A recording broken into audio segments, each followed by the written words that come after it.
Welcome back Cartech Zone family.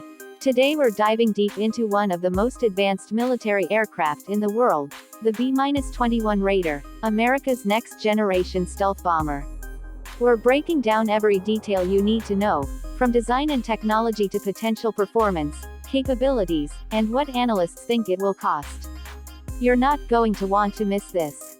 Now, when we talk about iconic aircraft history, we often think of jets like the F-22 and F-35.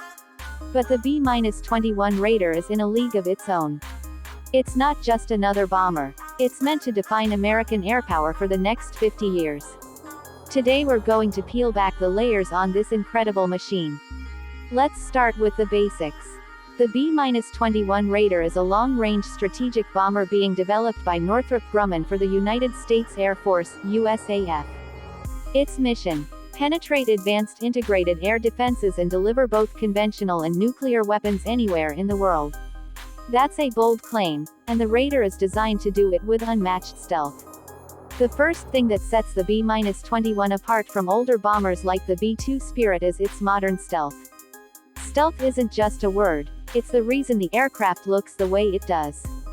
The Raider has a smooth, flying wing design that minimizes radar reflections.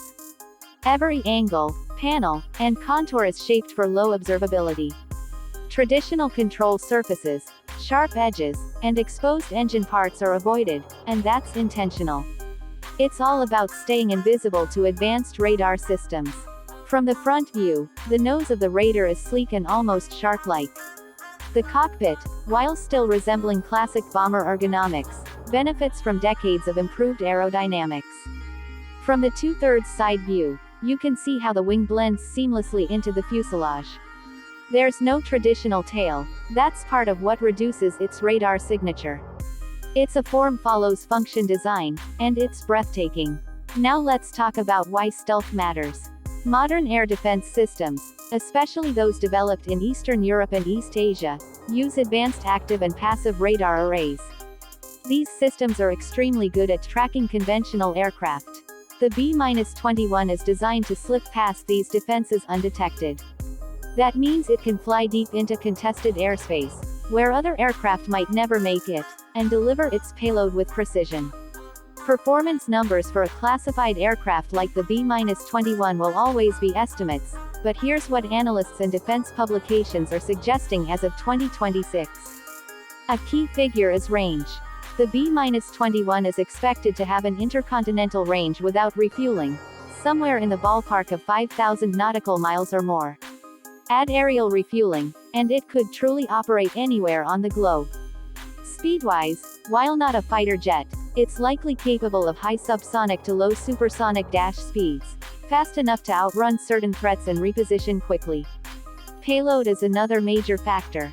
The Raider is expected to carry a mix of conventional and nuclear ordnance. It will likely feature internal weapons bays, meaning the bombs and missiles are tucked inside the aircraft, helping preserve its stealth profile.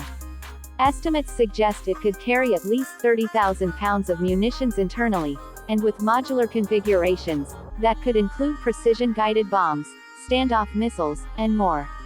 Another pillar of the Raider's future relevance is sensor fusion and onboard systems. Modern combat aircraft don't just drop weapons anymore, they gather data, communicate in real time, and guide other systems. The B-21 is expected to be a node of networked operations. Imagine it flying hundreds of miles behind enemy lines, detecting threats, feeding data to other assets, and coordinating strikes, all without ever being painted on radar. There's also speculation that the B-21 will be capable of optionally manned operations in the future. That means, someday, it might fly unmanned on certain missions. That's not confirmed officially, but the Air Force has talked about modular avionics and autonomous systems that could make this possible as technology matures. Okay, all of this sounds incredible. But there's always the question, how much will it cost? This is where it gets interesting. Military hardware, especially stealth aircraft, is expensive. For comparison, the B-2 Spirit, which first flew in the 1980s and entered service in the 1990s, had a unit cost of around $2 billion each, once R&D and full program costs were included. That's right, $2 billion per aircraft. With the B-21, the U.S. has tried to control costs more aggressively.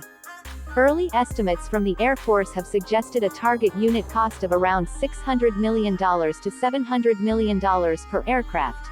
That's still expensive, but for a stealth bomber replacing the B-2, that's comparatively restrained. That cost includes manufacturing, development amortized across planned production, and support systems. The Air Force has ordered several dozen of them, with plans to grow the fleet over time. Of course, when we talk about cost, we need to keep two things in mind. 1. These figures can and do change over time. Defense programs often see cost fluctuations due to materials prices, geopolitical conditions, and supply chain challenges. 2. Operational costs, maintenance, upgrades, weapons, training, add another layer that isn't included in the unit price.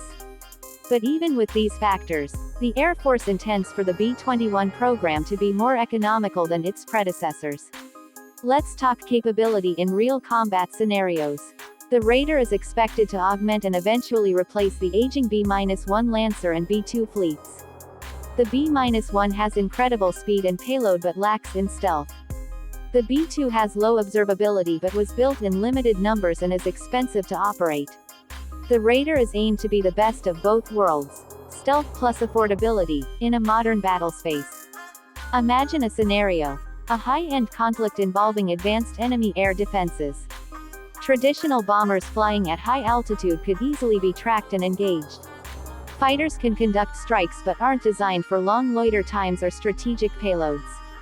The B-21, protected by stealth and supported by friendly fighters and AWACS, could slip through defenses, drop precision standoff weapons, and exit without ever being detected.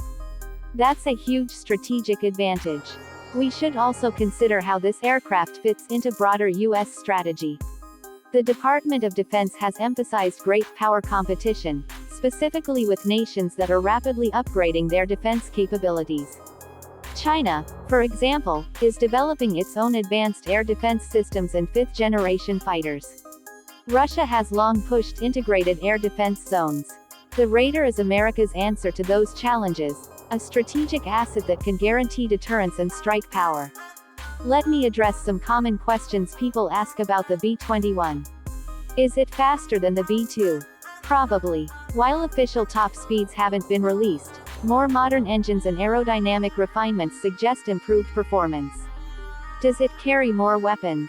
Internal payload capacity is expected to be in line with or exceed legacy bombers, with room for growth as weapons evolve. Can it evade all radars? No aircraft is completely invisible, but the Raider's stealth features make it extremely difficult for modern radar systems to detect at meaningful ranges.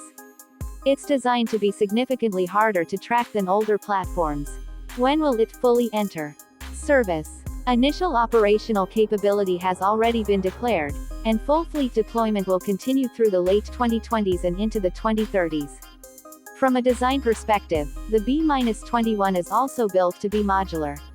What that means is upgrades, whether software, sensors, avionics, or weapons, can be integrated more easily than older bombers. This adaptability is key because technology in the 2030s and beyond won't look like it does today.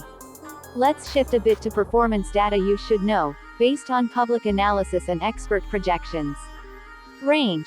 Long-range intercontinental without refueling, with aerial refueling extending operational reach. Endurance. A high loiter time capability for strategic or deep strike missions. Stealth. Low observable design aimed at very low radar cross-section. Payload. Internal weapons bays carrying a variety of precision munitions. Networked systems. High bandwidth communications and sensor fusion for joint operations. Maintenance. Designed for improved sustainment compared to legacy stealth platforms. Now, we also need to talk about the global bomber landscape because that affects the Raider's relevance. Other major powers are investing in long-range strike capabilities. Russia operates its Tu-160 and Tu-95 strategic bombers, modernizing them. China is developing new bomber platforms as well. In this environment, Having a stealth bomber that can operate across continents and penetrate sophisticated defenses gives the US an edge in strategic deterrence. The cost-effectiveness angle is also huge. Critics often point to military spending and question value. But when you consider that a single modern cruise missile can cost hundreds of thousands of dollars, and a night of uncontrolled conflict can cost millions, a bomber that can deliver dozens of precise strikes with minimal risk to pilots and support platforms starts to make sense from a budgetary perspective. Another advantage the B-21 brings is its potential for digital warfare integration. Future conflicts may involve contested information environments, jamming, cyber threats, and autonomous systems. The Raider's open architecture and digital backbone put it in a position to grow with these future battle spaces. Now, let's talk about what you as a viewer might find most fascinating: the cultural and symbolic impact of the B-21. For decades, stealth aircraft like the F-117 and B-2 were symbols of technological dominance. They were cutting-edge, mysterious and often hidden from public view. The Raider continues that legacy but brings it into the 21st century with updated design philosophy, networked warfare readiness, and a mindset built around multi-domain operations. People often ask, is the B-21 worth it?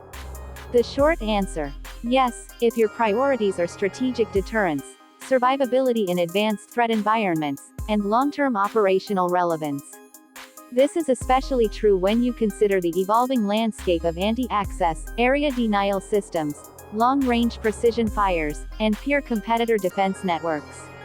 We can also talk about where the Raider will be based and how it will integrate with allied forces.